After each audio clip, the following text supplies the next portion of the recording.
Assalamualaikum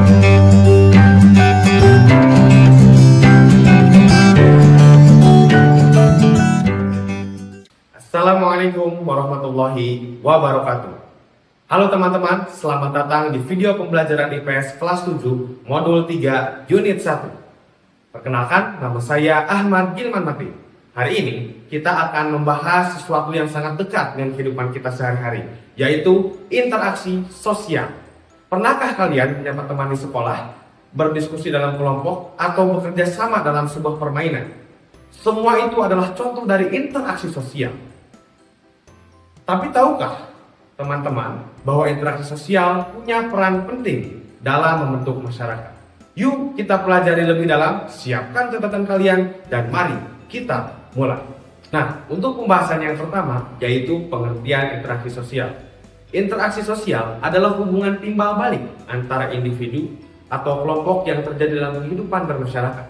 Interaksi sosial dapat terjadi antara individu-individu, antara kelompok manusia, atau antara individu dengan kelompok. Interaksi sosial terwujud dalam aksi dan reaksi. Interaksi sosial memenuhi kebutuhan manusia sebagai makhluk sosial. Manusia tidak bisa hidup sendirian tanpa teman. Selanjutnya, syarat-syarat interaksi sosial. Yang pertama, adanya kontak sosial. Kontak sosial adalah hubungan antara dua pihak yang saling bereaksi dan menjadi awal terjadinya interaksi sosial. Dapat terjadi secara langsung atau primer dan tidak langsung atau sekunder melalui perantara. Selanjutnya, adanya komunikasi sosial. Komunikasi adalah penyampaian pesan oleh satu orang kemudian ditanggapi oleh orang lain dengan memberi reaksi terhadap pesan yang disampaikan. Komunikasi terdiri dari verbal, tulisan, dan lisan, dan nonverbal, isyarat, gestur, dan lain-lain. Selanjutnya, bagian ketiga, ada proses interaksi sosial didasarkan pada beberapa faktor.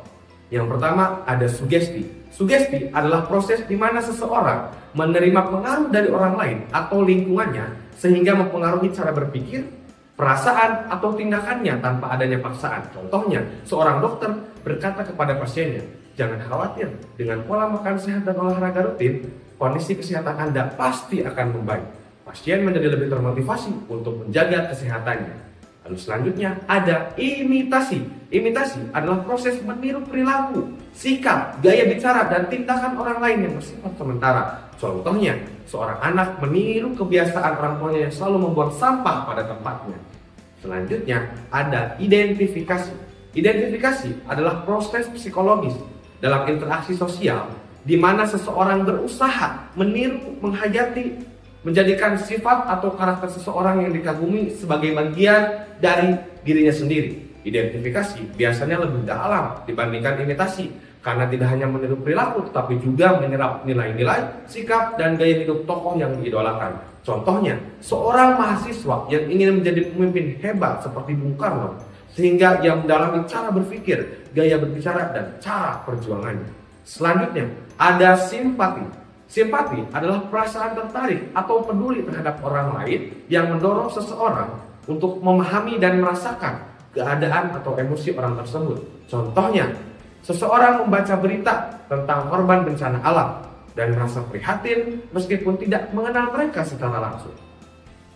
Kemudian, selanjutnya ada empati. Empati adalah kemampuan seseorang untuk memahami, merasakan, dan ikut mengalami perasaan atau kondisi orang lain seolah-olah berada dalam posisi mereka. Contohnya, melihat seorang tunawisma kedinginan di jalan, lalu memberikan makanan atau pakaian tanpa diminta. Yang terakhir, ada motivasi. Motivasi merupakan dorongan atau alasan yang membuat seseorang berinteraksi dengan orang lain untuk mencapai suatu tujuan tertentu. Motivasi ini berasal dari dalam diri sendiri atau motivasi intrinsik maupun dari lingkungan sekitar atau motivasi ekstrinsik. Contohnya, seseorang aktif mengikuti kegiatan di lingkungan RW karena ingin mempererat hubungan dengan tetangga.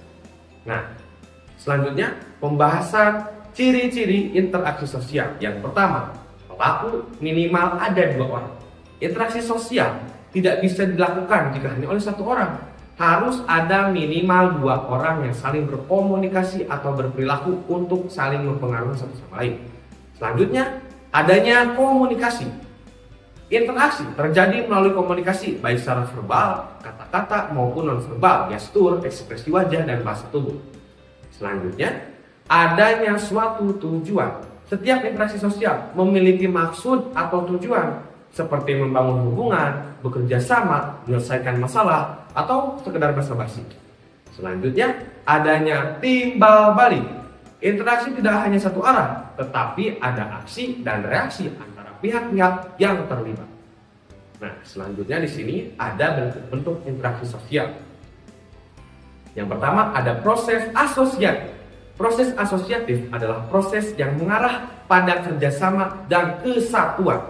Oke, yang pertama ada kerjasama. Kerjasama terbentuk karena masyarakat menyadari bahwa mereka mempunyai kepentingan-kepentingan yang sama sehingga sepakat untuk bekerjasama dalam mencapai tujuan bersama. Selanjutnya ada akomodasi.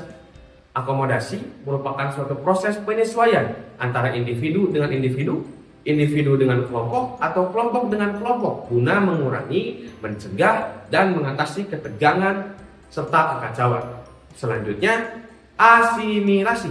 Asimilasi dalam interaksi sosial adalah proses di mana individu atau kelompok dengan latar belakang budaya sosial atau etnis yang berbeda mulai beradaptasi dan menyatu dengan kelompok lain hingga perbedaan di antara mereka semakin berkurang. Dalam asimilasi terjadi pembaruan nilai, norma, serta pola perilaku yang akhirnya menciptakan keseragaman dalam masyarakat. Selanjutnya, ada akulturasi.